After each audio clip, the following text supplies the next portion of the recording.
Praise the lord. నేటి దిన వాగ్దానము.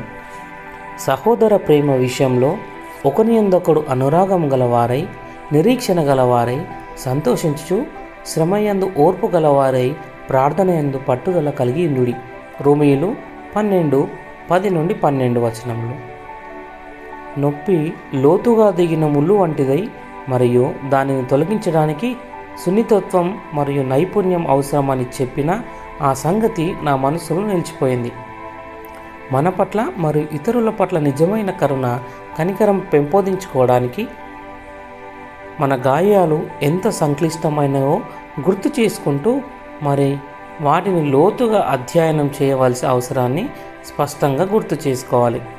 అపోస్తలుడైన పౌలు వివరించినట్లు యేసు వలె ఇతరులను ప్రేమించడానికి కేవలం మంచి ఉద్దేశాలు, అభినందనల కంటే ప్రేమ విషయంలో ఒకని యందొకడు అనురాగం కలవారై, నిరీక్షణ గలవారై, సంతోషించుచు, శ్రమయందు ఓర్పు గలవారై, ప్రార్థన యందు పట్టుదల కలిగి ఉండటం ఎక్కువ అవసరం ఉంది.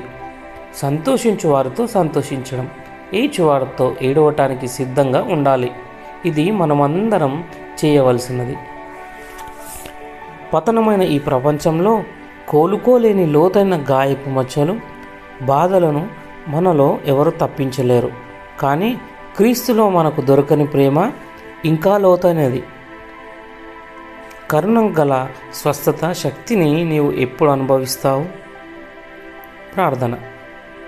ప్రేమ కలిగిన మా దేవా, నీ కరుణకై వందనాలు.